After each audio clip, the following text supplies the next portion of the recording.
नमस्कार दोस्तों, SR news में आप सभी का स्वागत है। मैं रिंकू यादव। दोस्तों, जैसा कि आप सबको पता है, इन दिनों चर्चा का विषय बना हुआ है देश में वक्फ संशोधन विधेयक 2025। कल आप सबको पता है लोकसभा में सरकार द्वारा इसको पेश किया गया और लोकसभा में ये विधेयक पास भी हो गया। इसके पक्ष में 288 वोट पड़े और विपक्ष में 232 वोट पड़े। इसमें विवाद है वो तीन बिंदु में समझेंगे। जो विपक्ष है वो आरोप लगा रहा है कि ये जो है कि धार्मिक स्वतंत्रता को ख़त्म कर देगा और ये जो वक्फ संपत्तियों को कमज़ोर करेगा। ये जो बिल है, ये आरोप है विपक्ष का।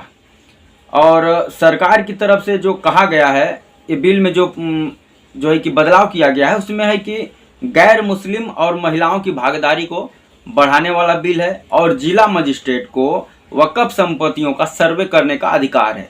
उसके बाद वक्फ ट्रिब्यूनल के फैसलों को हाई कोर्ट में चुनौती देने की भी अनुमति है। तीन चीज़ उसमें ऐड की गई है।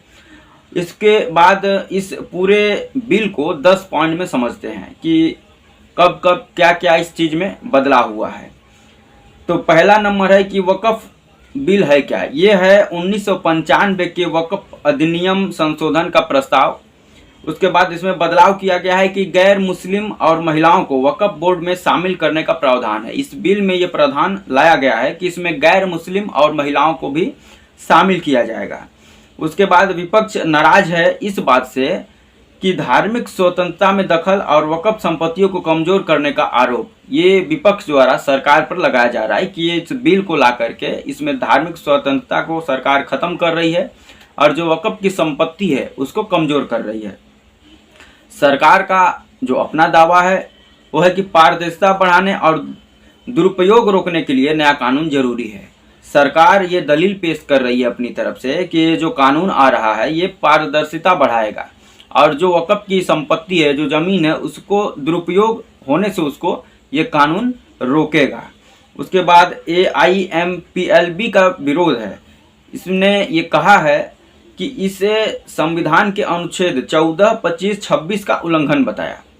ये जो है एक संस्था है AIMPLB, इसका कहना है कि ये जो संविधान है अनुच्छेद 14, 25, 26 का ये उल्लंघन है ये बिल।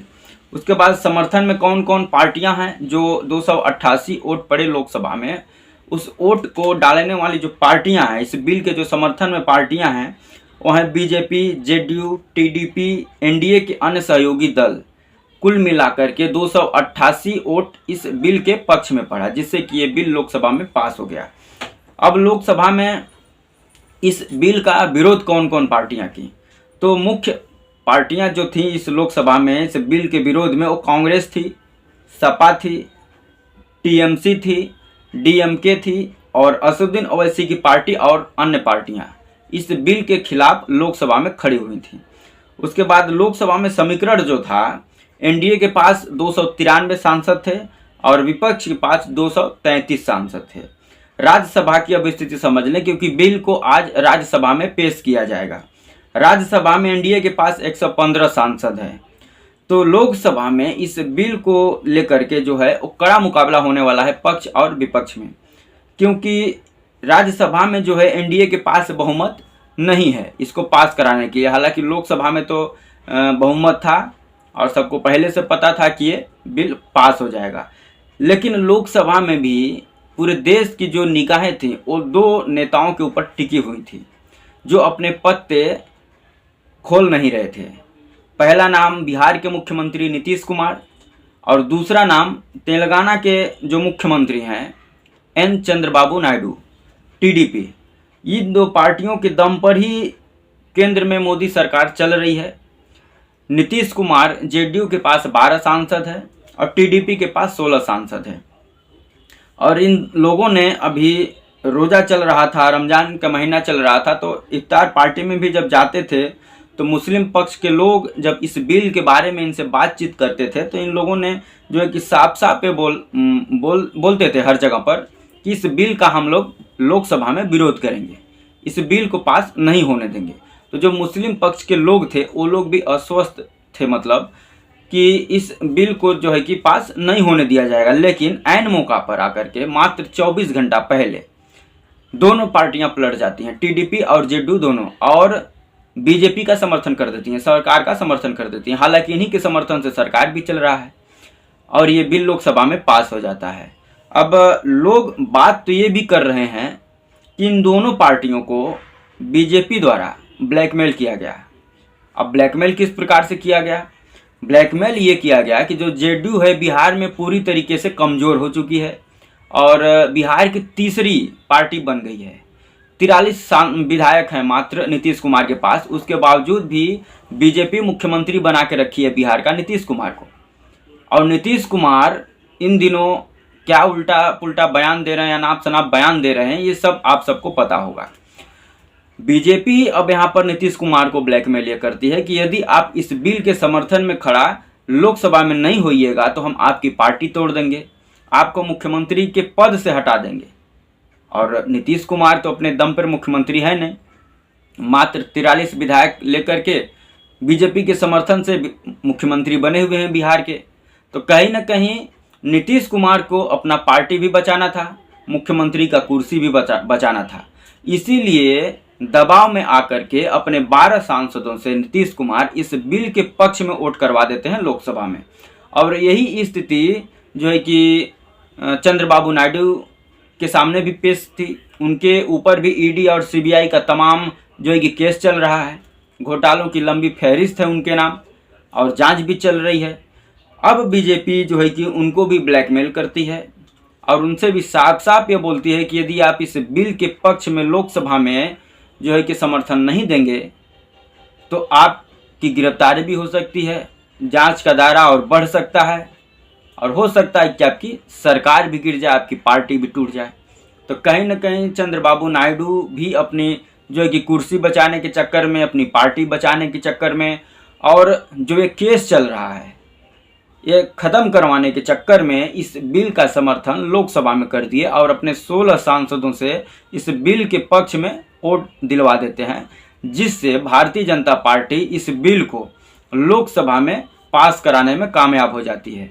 इस बिल के विरोध में समाजवादी पार्टी प्रमुख तरीके से खड़ी थी और इसको लेकर के समाजवादी पार्टी के राष्ट्रीय अध्यक्ष अखिलेश यादव और गृह मंत्री अमित शाह में जो है कि कड़ी बहस भी होती है लोकसभा में, जो कि वीडियो वायरल है, आप सब लोग भी देख सकते हैं। लेकिन इसके बावजूद भी इसके विपक्ष में मात्र 233 वोट पड़े, पक्ष में 288 वोट पड़ते हैं, जिससे कि लोकसभा में ये बिल पास हो जाता है। अब इस बिल को आज राज्यसभा में पेश किया जाएगा। राज्यसभा में बीजेपी के पास जो है कि बहुमत नहीं है, तो कहीं ना कहीं ये अंदाज़ा लगाया जा सकता है कि आज राज्यसभा में विपक्ष द्वारा कड़ी टक्कर दी जाएगी भारतीय जनता पार्टी को। लेकिन आप सबको पता है भारतीय जनता पार्टी जो है कि हर वो पैंतरा अख्तियार करती है जिससे कि वो बिल को पास करवा ले। पार्टी को चाहे ब्लैकमेल करना हो, सांसद को ब्लैकमेल करना हो, मतलब कोई भी तरीका से वो अपना जो बिल लेकर आती है उसको पास करवा के ही छोड़ती है। तो अंदाज़ा ये भी लगाया जा रहा है कि जिस प्रकार से लोकसभा में ये बिल को कल पास करा लिया गया था, वैसे ही आज इसको राज्यसभा में पेश किया जाएगा और राज्यसभा से भी इसको पास करा लिया जाएगा। उसके बाद ये राष्ट्रपति के पास जाएगा, उसके बाद ये कानून बन जाएगा। हालांकि जानकारों का ये भी कहना है कि अभी इसके बाद भी एक रास्ता बचा हुआ है विपक्ष के पास, वो है माननीय सुप्रीम कोर्ट। सुप्रीम कोर्ट के पास भी जाकर के इस बिल के खिलाफ में जो है कि याचिका दायर की जा सकती है। और आप सबको पता है कि मोदी सरकार कैसे माफ़ी वीरों की तरह माफ़ी भी मांग लेती है। चाहे किसान बिल भी लेकर आए थे, वो भी पास हो गया था, हर जगह से कानून भी बन गया था, लेकिन उसके बाद भी किसानों ने जो है कि धरना प्रदर्शन किया और लंबे टाइम तक किया। लगभग 700 किसानों की मौत भी हुई, उसमें तमाम प्रकार की अड़चनें पैदा हुई। लेकिन हालांकि मोदी सरकार को उस पर, किसान बिल पर झुकना पड़ा और माफ़ी मांगते हुए उस कानून को मोदी सरकार वापस ले लेती है। तो तमाम जो है कि इतिहास है मोदी सरकार का मुंह फेरने का। हालांकि इस बिल को लोकसभा में पास हो गया है, राज्यसभा में आज क्या होगा आप दिन भर में जो भी अपडेट होगा आपको बताया जाएगा। तो क्या मोदी सरकार इस बिल को वापस जो है कि किसान बिल की तरह वापस हो जाएगी या इसको कानून बनाकर देश में लागू कर दिया जाएगा? और मोदी सरकार का पिछला जो रिकॉर्ड है आप देख सकते हैं कि जिस प्रकार से सरकारी संपत्तियों को बेचते हैं लोगों का, तो अब ये भी कहना है कि वक़्फ़ की जो संपत्तियां हैं इसके ऊपर भी अब मोदी सरकार की नज़र पड़ गई है और इससे भी बेच करके अब मोदी सरकार पैसा कमाना चाहती है। कल लोकसभा में अमित शाह ने जो है कि बयान भी दिया कि इस वक्फ की संपत्ति से कैसे पैसा बनाया जाए, कैसे इससे पैसा कमाया जाए, इस पर भी सरकार की निगाह है। तो अब लोगों का तो ये भी मानना है कि जिस प्रकार से सरकारी संपत्तियों को जो है कि उद्योगपतियों के हाथ में बेच करके या उनको लीज पर दे करके मोदी सरकार पैसा कमा रही है, वैसे ही क्या अब आगे चल के वक्फ की जो संपत्ति है उसको सरकार बेचेगी या भाड़ा पर देगी और उससे पैसा कमाएगी। शत्रु संपत्ति भी जो है कि ये मोदी सरकार पिछले कुछ सालों में बेची है। शत्रु संपत्ति वो संपत्ति होती है जो भारत और पाकिस्तान के बीच जब बंटवारा हुआ था, तो जो भारत के लोग पाकिस्तान चले गए थे अपना जर जमीन छोड़ करके, घर छोड़ करके, वो संपत्ति जो है कि शत्रु संपत्ति बोली जाती थी और वो सरकार के अंदर आती थी। तो उस संपत्ति को सरकार जो है कि लीज पर दे करके, भाड़े पर दे करके पैसा कमाती थी। लेकिन मोदी सरकार पिछले कुछ सालों में उन संपत्तियों को भी किसी न किसी को बेच दिया है। तमाम प्रकार की, चाहे रेलवे हो, एयरपोर्ट हो, पोर्ट हो, तमाम प्रकार की संपत्तियां सरकार या तो बेच दी या तो किसी न किसी उद्योगपति को भाड़े पर दे दी। तो ऐसे इस बिल को लेकर के भी अब शंका व्यक्त की जा रही है कि क्या वक्फ की भी जो संपत्ति है उस पर भी सरकार की नज़र है, क्या इसको भी सरकार अब बेचेगी या किसी न किसी को भाड़े पर दे करके पैसे बनाने का काम करेगी। तमाम प्रकार की ऐसे आरोप सरकार के ऊपर भी लग रहा है। आप इस वक्फ अधिनियम जो पास हुआ है, विधेयक जो पास हुआ है 2025 लोकसभा में और राज्यसभा में आज पेश होने वाला है, इस पर आपकी क्या राय है कमेंट कर कर जरूर बताएं। समाजवादी पार्टी वक्फ विधेयक का जो विरोध की है लोकसभा में और राज्यसभा में भी आज होगा, इससे कितना फायदा होगा समाजवादी पार्टी को? क्या मुस्लिम पक्ष जो है वो समाजवादी पार्टी की तरफ, हालांकि पहले से भी खड़े होते हुए आ रहे हैं मुस्लिम लोग, आगे भी होंगे, इसके बारे में भी कमेंट कर कर जरूर बताएं। और इस विधेयक को पास कराने के बाद क्या भारतीय जनता पार्टी को कुछ नुकसान होने वाला है, इस पर भी आप सब अपनी राय कमेंट बॉक्स में जरूर दें।